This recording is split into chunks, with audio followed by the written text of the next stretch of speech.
E aí, galerinha, estamos voltando aí com a continuação da nossa videoaula sobre a Primeira Guerra Mundial. Conforme vimos anteriormente, a gente viu as causas, o que levou os países ditos imperialistas a esse conflito ou essa falta de acordo ah, que impulsionou a Alemanha a iniciar, a pelo menos demonstrar um interesse ou a falta de interesse nessa negociação, principalmente por uh, novos territórios, que ela se sentia prejudicada entre os players, entre esses países que já tinham o controle, principalmente dos commodities, das matérias-primas no continente asiático e africano. Ela se sentia prejudicada em relação a este controle, ela se sentia menos prestigiada. Bom, o estopim da guerra, que foi exatamente onde paramos na última aula, foi a morte do Ferdinand, e a partir de então vamos falar um pouquinho da própria guerra em si. Bom, a Primeira Guerra Mundial, eu vou impulsionar essa aula, eu vou fazer ela bem voltada para o paz, a questão do verdadeiro ou falso. E a gente sabe que a UNB é extremamente conceitual.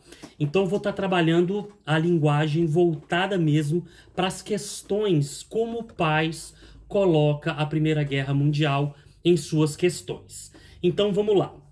A Primeira Guerra Mundial, didaticamente falando, ela é separada em três fases. Três fases.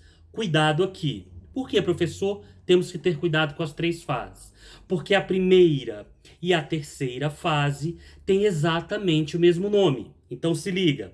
As três fases da Primeira Guerra Mundial é a de movimento, a fase da guerra de movimento, a de trincheiras e, por fim, de movimento novamente.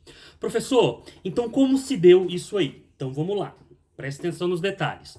Com a morte de Ferdinand, inicia-se então a primeira fase, a chamada fase do movimento, protagonizada principalmente por quem? Pela Alemanha. Ela vai começar a movimentar o seu exército. Lembra da paz armada, em que praticamente a indústria alemã para de fazer o que estava sendo feito, todos os seus produtos, e começa a focar em armas. Canhão. Lembrando, a primeira fase, a gente vai falar um pouquinho sobre isso daqui a pouquinho, ela é uma guerra onde a infantaria é protagonista. A guerra de infantaria. Por isso que a gente vai ter a guerra de movimento na primeira e na terceira fase.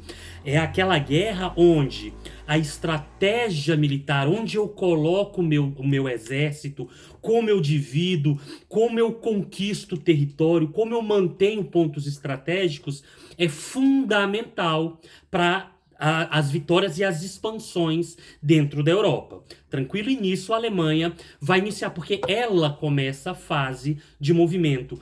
Ela começa a conquistar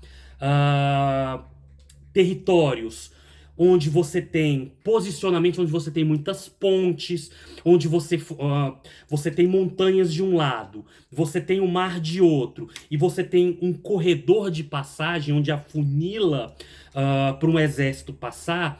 Esses são fundamentalmente pontos estratégicos. Por quê? Porque se você controla essa passagem, impreterivelmente, para um exército atacar a Alemanha ou contra-atacar a Alemanha, vai ter que passar por aquele local. Então, se você controla aquilo ali, você está chegando.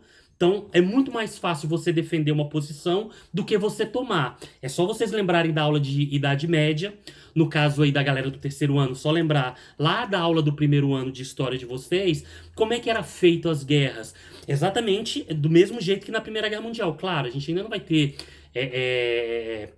a pólvora, mas é a questão de conquista. Você domina um território e o seu inimigo vai querer te tirar do ponto. Então você se enclausura ou num castelo e o seu inimigo vai ter que invadir. Então como é que é feito? Um cerco de que dura semanas, meses, justamente para você sufocar, sem comida, sem água, as pessoas lá de dentro vão morrer, vão ter doenças que vai se propagar, ficando mais fácil essa invasão. Então essa fase, esse tipo de guerra, ela é muito, muito, muito utilizada na Primeira Guerra Mundial também.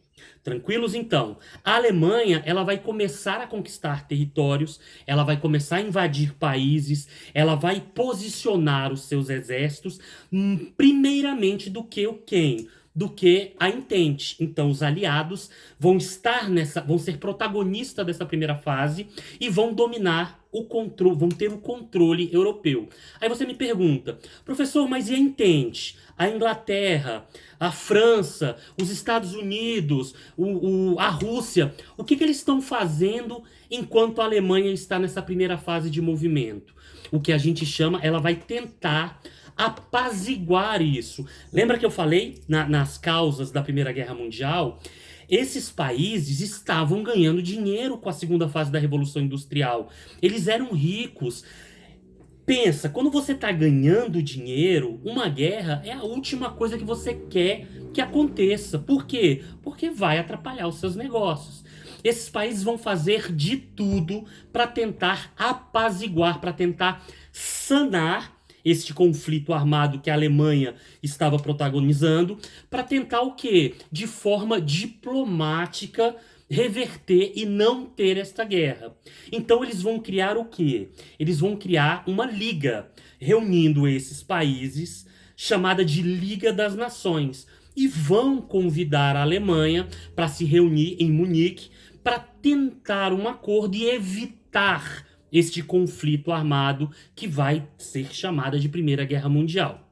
Porém, entretanto, todavia, a Alemanha não demonstra nenhum interesse. O que pode aparecer num texto para vocês?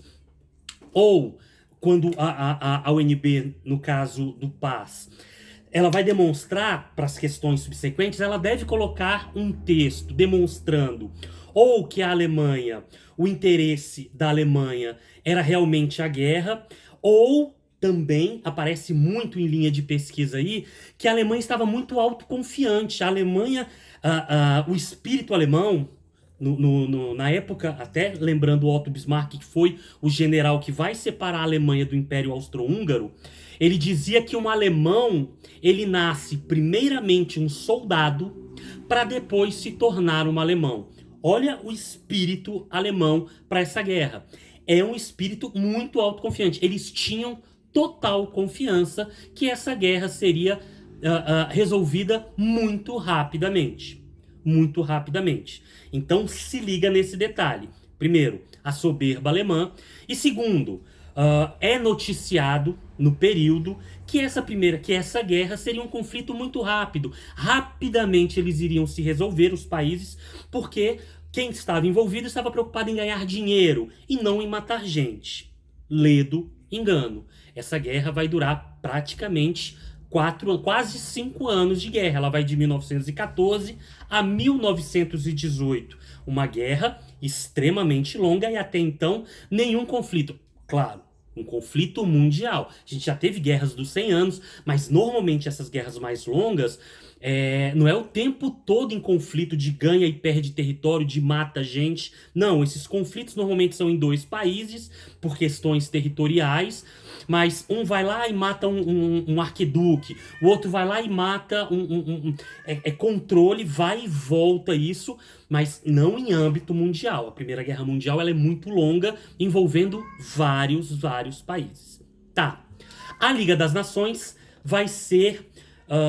ela não vai obter êxito nessa negociação e isso vai durar longos meses, essa tentativa da Entente, desses países através da Liga da Nação, negociar essa paz com a Alemanha. A Alemanha simplesmente não só não dá bola para a Liga das Nações, como aproveita deste período em que a Entente, através da Liga das Nações, tenta negociar para ganhar mais territórios e solidificar posições em guerra dentro da Europa. Tranquila essa primeira fase? Tá.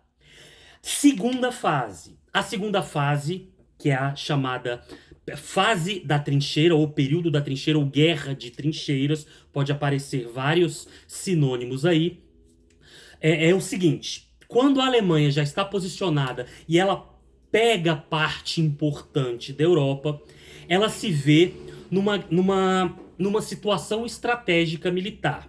Qual era? A Europa Ocidental, tirando a França, estava praticamente controlada. Ela tinha os pontos estratégicos para se posicionar dentro da Europa, já tinha sido feito dever de casa pela Alemanha na primeira fase de movimento, faltando conquistar ali a França, o território francês, especificamente Paris, onde os europeus, no caso a Entente, a Inglaterra, e a própria França, vão concentrar um exército, já que a Alemanha estava partindo, e era um ponto sabido que a Alemanha iria atacar, porque também você atacar de surpresa os territórios faz parte da estratégia. E você saber onde seu inimigo vai atacar com antecedência é fundamental para você organizar a sua defesa. E no caso, a Inglaterra e a França vão se juntar num exército para conter a Alemanha vindo, porque sabiam que o ponto agora central, nevrágico de interesse, era Paris. E como eles vão fazer isso? Simples. Eles vão entrincheirar Paris. O que é uma trincheira? A gente vai colocar aí no card, eu vou editar o vídeo, a gente vai colocar aí direitinho fotos para demonstrar. Pelo menos eu vou tentar fazer isso para vocês antes de lançar o vídeo. Eu não sei a pressa da professora Cida, mas vou tentar editar isso aí. Uma trincheira são buracos. Buracos interligados, que você coloca ali. O pessoal aí, eu tô falando do CEPLEN, que é um colégio evangélico. Vocês evangélicos, os evangélicos tendem a falar muito assim: o inimigo numa guerra espiritual, o inimigo ele está a derredor e os anjos de Deus estão ao redor. Por que eu tô trazendo esse exemplo? Porque a guerra de trincheira é mais ou menos isso. A Entente, França e Inglaterra, eles vão fazer o buraco em volta, ou vários buracos, né? Eles vão fazer, defender Paris com um buraco circular em volta de Paris, ao redor de Paris. Então ali era a parte de defesa de Paris. E a Alemanha, quando chega, se depara com as trincheiras, e eles também vão fazer trincheiras, só que eles vão fazer a derredor, ou seja, da parte de fora. Então a gente vai ter um círculo de defesa e num raio mais extenso, por fora, um raio de ataque da Alemanha. Tá. Antes de eu seguir para essa guerra de trincheira, que ela tem alguns detalhes, qual é que eu iniciei essa conversa dizendo o seguinte: a Alemanha ali se viu estrategicamente complicada. Por quê? Como ela estava ali partindo com seu exército para dentro de Paris e a Entente estava conseguindo defender pela estratégia de trincheira, o perigo era: eu tenho ali um controle, eu preciso tomar Paris, me concentrar em Paris, mas eu não posso dar as minhas costas. Qual era a costa? Quando você lembra ali no Império Napoleônico, quando ele tenta invadir a Rússia e ele volta, ele vai perder a guerra. Por quê? Quando ele está voltando, tá tentando voltar para Paris, ele se depara com o exército inglês vindo na sua direção, ele para tentar combater de frente os ingleses, e por trás o exército russo acompanhou o Napoleão, pegando ele, entre aspas, de calça curta, ou pegando ele por trás, em sua retaguarda. E a Alemanha, neste caso, pelo menos nesse caso de retaguarda, ela estava bastante atenta. Então, qual era a estratégia? Ela precisava o quê? Ou ela dividia o seu exército para a banda oriental, para segurar caso a Rússia entrasse na Europa Ocidental, e a outra parte tentasse ali nas trincheiras entrar em Paris. E essa divisão de tropas não era muito bom, porque a guerra estava concentrada em frente de Paris, e essa concentração tinha um exército muito forte do outro lado da Entente, de ingleses e franceses. Qual é a grande sacada alemã? A grande sacada alemã é, em 1917, um pouquinho antes, um ano e meio antes, ela vai pegar e vai fazer um acordo com um cara chamado Lenin. Gravem bem esse nome. Por quê? Porque na sequência da Primeira Guerra Mundial, vocês vão ver entre guerras e a Segunda Guerra Mundial, mas antes disso vocês vão ver a Revolução russa. E Lenin vai ser um bolchevique extremamente importante para essa Revolução Russa. Mas antes de a gente adentrar a Revolução Russa, que vai ser com a professora Cida, qual o papel de Lenin? Lenin, como eu tinha falado, ele era um trabalhador, ele era um partidário do Partido Comunista, que tinham formado sovietes. O que eram os sovietes? Eles eram centrais sindicais que reunia ali vários distritos, que tinha poder de negociação junto aos trabalhadores para brigar com o patronal em busca de melhores condições. Só que o czar tinha expulsado Lenin justamente porque ele estava nessa briga política, justamente para a Rússia, inclusive, nem participar da Primeira Guerra Mundial. Não era interesse da população russa participar da Primeira Guerra Mundial. Eles tinham um problema com fome, a industrialização russa era precária. Então, o que o czar vai fazer com o seu forte... Lembrando que o czarismo é uma monarquia absolutista. Muda só o nome. A tradição russa não é de ter um rei, um monarca, mas um czar nada mais é, em termos conceituais, do que um monarca absolutista. E quando você tem oposição política, um monarca absolutista tem uma oposição política, o que ele faz? Ou ele manda matar, se ele não manda matar, o outro vai ter que fugir, porque senão vai morrer. É o caso de Lenin. Lenin foge da Rússia e vai para a Europa. O que, no caso, a Alemanha vai fazer? Vai chamar Lenin, vai encontrar Lenin e vai oferecer a Lenin que vai dar transporte, vai levá-lo com segurança para dentro da Rússia para ele fazer a sua revolução. Ele vai dar poder de armas, ele vai dar condições para uma revolução liderada por Lenin, uma revolução aí armada mesmo, pesada, que vocês vão ver, para Lenin tomar o poder russo. Ou pelo menos tentar. Por que tentar ou se conseguisse? Porque neste interim, tanto o czar ou a própria Rússia, em vez de estar preocupada com a Primeira Guerra Mundial e combater a Alemanha, ela vai estar tendo que resolver um problema no seu quintal, um conflito interno, deixando então a Alemanha livre, sem preocupação com a banda oriental. Isso é extremamente importante.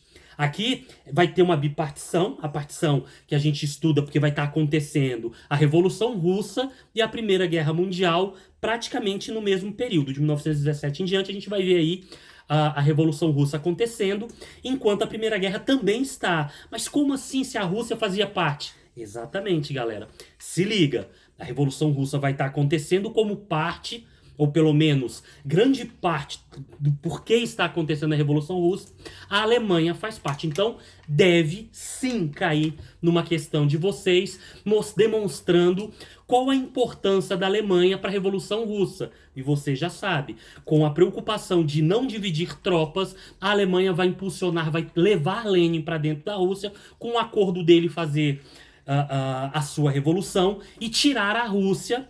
Caso ele ganhasse, ele teria um acordo da Rússia não entrar, sair definitivamente da Primeira Guerra Mundial e não participar. E se perdesse, pelo menos eles ganhariam esse tempo enquanto a Revolução Russa estivesse acontecendo e não ter que dividir tropas alemãs para enfrentar a banda oriental. Tranquilos?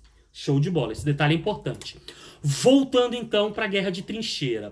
O que é importante lembrarmos? O que vai cair para você em Guerra de Trincheira? Primeiro, mortes. Galerinha, se compararmos a Primeira Guerra Mundial com a Segunda Guerra Mundial, a Primeira Guerra Mundial ela ficou conhecida como a guerra mais violenta que teve até então. É uma guerra extremamente violenta. Aí o aluno mais esperto que vai pegar números, a galera de exatas aí, vai pegar e falar assim: não, mas peraí, professor, estatisticamente se morreu muito mais gente na Segunda Guerra Mundial do que da Primeira Guerra Mundial. E eu vou dizer pra você, é verdade. É super verdade isso aí. Mas se liga, dois detalhezinhos. O primeiro detalhe que eu quero dizer, não, a violência não quer dizer somente números absolutos de morte. A forma em que se morria na Primeira Guerra Mundial é muito mais violenta, muito mais desumana, se a gente pode dizer, da Segunda Guerra Mundial, que ela foi mais humana, o tipo de morte, mas ela foi muito mais cruel, justamente porque os armamentos da Primeira Guerra Mundial, elas não são de longo alcance. A gente não vai ter avião na Primeira Guerra Mundial, a gente não vai ter submarino na Primeira Guerra Mundial. Lembra que eu falei? Ela é uma guerra, 90% dela feita em infantaria, no chão. Você tá lá do outro lado, você praticamente olha olho no olho o seu inimigo. Você vai ter muitas amputações, gente que perdeu braço, perna, pisando em mina, tomando tiro, facada, o sangue. O campo de batalha é praticamente medieval. Sabe aqueles filmes que você vê Game of Thrones, quando você vê Senhor dos Anéis, que você vê o cara passando a espada e voando a orelha, voando o braço, voando a beiça do cara pra lá? Aquilo ali é marcante. Aquilo ali tanto é que a Primeira Guerra Mundial vai deixar muita gente traumatizada mesmo entre os sobreviventes. A gente vê muito falar que os americanos ficaram com resquícios psicológicos da Segunda Guerra Mundial, mas o europeu ficou da Primeira Guerra Mundial e muito em pícaros, e muita gente ficou mesmo. Então ela é marcada. O segundo detalhe que eu quero, a UNB, ela é precursora, tem autores, inclusive hoje, dentro da própria banca examinadora do PAS, que não separa, é uma visão UNB que ainda não é pacificada, mas eu gosto de posicionar, porque eu já vi questões do PAS que trata não Primeira e Segunda Guerra com período entre guerras, mas ele chama de a Grande Guerra. E essa a Grande Guerra não é dividida em Primeira, Segunda e o período entre guerras. Ela é uma Grande Guerra. Por que a Grande Guerra que junta a Primeira Guerra Mundial, o surgimento do nazismo e do fascismo e a Segunda Guerra Mundial? Simples. Na visão desses historiadores da UNB, estou dizendo que não é pacificado, mas eu já vi questões, principalmente do PAS. Do Enem não vi questão, mas do PAS é interessante essa observação para você ficar atento com os peguinhas. Lembra? Às vezes uma questão te tira ali da medicina, te tira da engenharia, te tira do curso onde você está disputando vaga ali nos décimos, no centésimo. A briga é feia, vocês sabem disso. Então se liga nesse detalhezinho. A UNB tem autores, e isso, se for cair nessa perspectiva, provavelmente vai ter um texto te direcionando a esse entendimento do examinador. A Grande Guerra. Não existe Primeira e Segunda, existe a Grande Guerra. E por que ele defende isso? Simples. Porque os players, os envolvidos, são os mesmos da Primeira e da Segunda, e a motivação, os objetivos da Primeira e da Segunda são os mesmos. Então, ele tem forte historiografia que fundamenta essa ideia. É pacificado? Não. Mas o UNB trabalha nisso aí. Fechou? Então se liga no texto ali para te orientar. Se ele estiver tratando disso, não é uma novidade para você. Você, pelo menos nessa videoaula aí, você ouviu falar. Tranquilo? Belezinha. E o segundo detalhe importante da guerra de trincheira, além dessas mortes violentas, era o quê? Galerinha, por mais que se morreu por tiro, por granada, por morteiro, mas a grande massa de soldados, tanto da Entente quanto dos aliados que vão morrer, é por doença. Como assim, professor? A guerra de trincheira vai durar meses. E pensa, esse buraco, você tem que andar o tempo todo agachado. As necessidades, você não vai botar uma bandeirinha branca e falar assim, pera aí rapidão que eu vou fazer um xixi, um cocôzinho ali e já volto pra gente trocar tiro. Claro que não, galerinha. As necessidades fisiológicas é feito nesse buraco, xixi, cocô. Você vai comer nesse mesmo local. A água, em meses, quando o cara conseguia chegar, ela é escassa, ela é controlada. Então o cara morria, você não vai... já deu meio-dia, vamos parar um pouquinho que a gente vai enterrar os nossos mortos e depois a gente volta pra continuar. Não tinha isso. É meses de guerra ininterrupta. Você levantou a cabecinha pra ver o que tá acontecendo, o sniper do outro lado vai lá e pô! A galera do COD aí sabe do que eu tô falando, Free Fire sabe do que eu tô falando. Vai dar tiro, headshot mesmo. Então não se levanta, só se levanta pra atirar pro outro lado e receber tiro. Então, imagina, xixi, cocô, defunto morto ali, água, comida, tudo no mesmo buraco. Qual a probabilidade de adoecer? Imensa. A galera vai morrer muito por doença. Muito, muito. Tranquilo? Se cair questão, você já tá ligado. A doença vai ser o estigma daquela galera na guerra de trincheiras.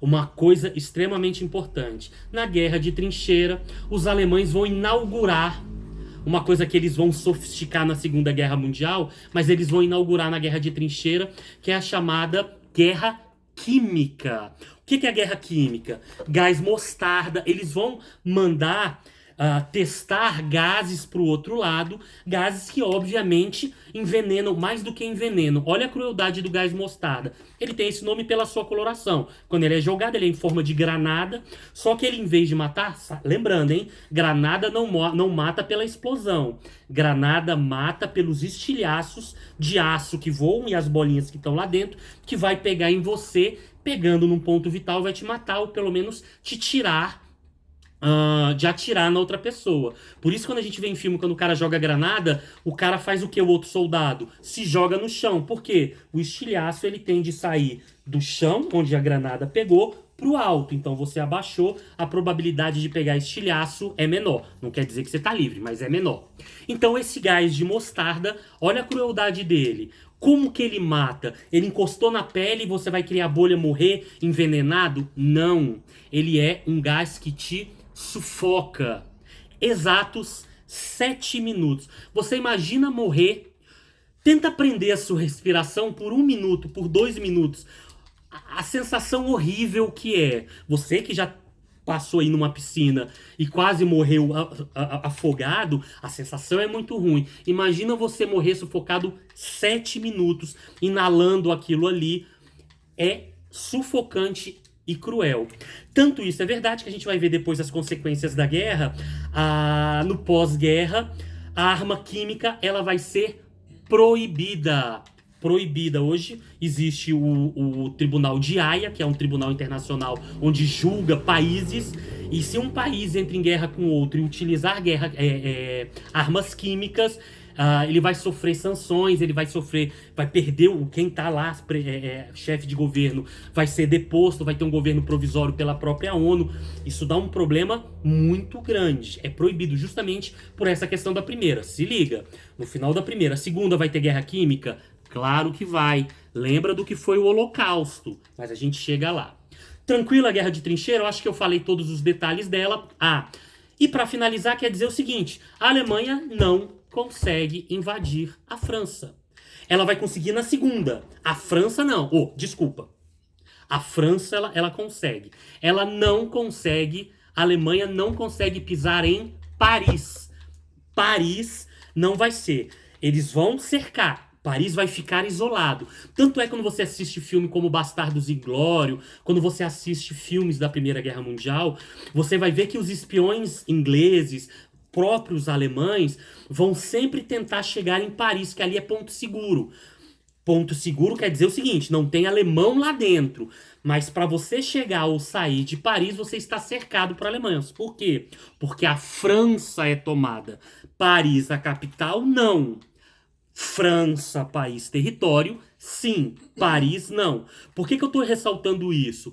Porque lá na segunda, na Blitzkrieg, lá na Segunda Guerra Mundial, vai entrar, é uma foto clássica, Hitler e seu general e seu pastor alemão, no primeiro plano de uma foto, andando, e lá atrás, desfocado, porque o fotógrafo era bom, cara, ele não tinha esse detalhezinho que nós temos hoje de software, né, do Android, da câmera do Android, que faz aquele detalhezinho de atrás ficar borradozinho. Fica borrado, mas porque o fotógrafo que tirou essa foto é muito bom. Tanto é que ela vai entrar pra história, essa foto, quando quando a Alemanha finalmente toma Paris. Na primeira, não conseguiu.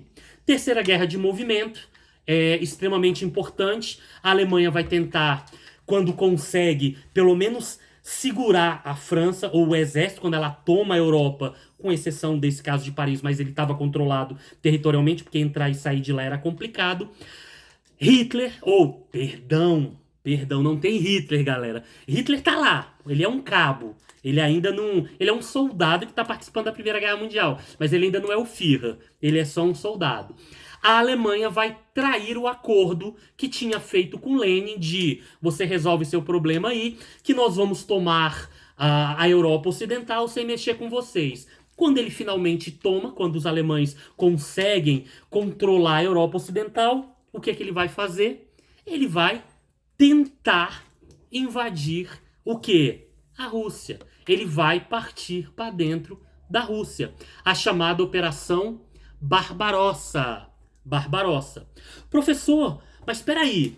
Hitler, a Alemanha, eu tô com Hitler na cabeça, galera. Vamos com calma.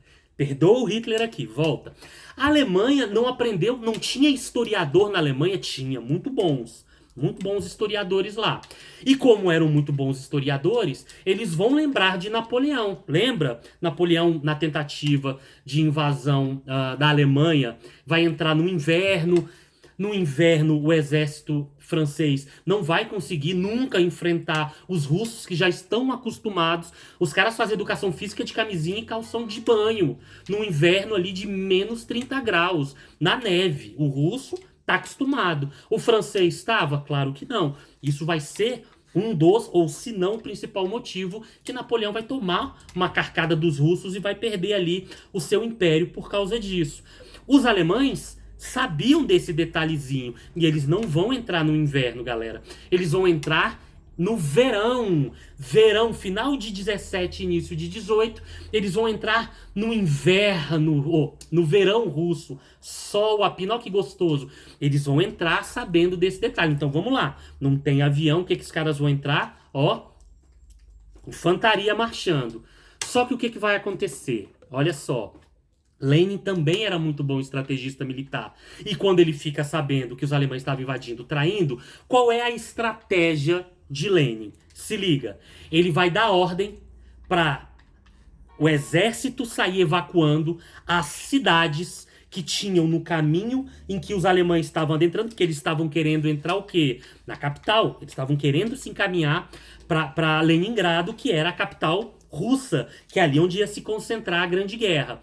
Aí o que Lenin faz? Começa a recuar, tirar todo mundo das cidades que estava ali em volta e queimar tudo, não deixar comida, não deixar arma, como é que chama? Tampava poço, não deixava água. Galera, quando você vai fazer uma viagem, quando você tá com um exército de infantaria, o que é você saiu da sua base e você está se encaminhando para o seu ponto de ataque, do que o exército vai viver? Do espólio de guerra. Eu saio conquistando vilas, cidadezinhas antes da batalha final, porque lá eu vou ter comida para minha tropa, eu vou ter bala porque eu vou ter que enfrentar munição, que eu vou estar enfrentando outro exército mais fraquinho. E o que eu matar não é a galera do COD de novo, a galera, né, do Free Fire como referência sabe disso. Você matou o inimigo, o que você vai lá? Você vai lá pegar o que o cara, que arma boa que o cara tem, se ele tem munição, se ele tem placas, né? Você vai atrás lá do que o cara tem de bacana. E é assim, a vida real desse jeitinho. Só que Lenin, quando recua todo mundo, não deixa primeiro nada para os alemães enfrentarem, calma, vão deixar assim. Mas os alemães não vão ter espólio, vão ter mais armas. Que bom, mas eu também não tô atirando, não tô enfrentando, então eu tô tranquilo. Mas não tem água e nem comida, então eu tô caminhando. E aqui está a chave da bagaça. Se liga na maldade de Lenin.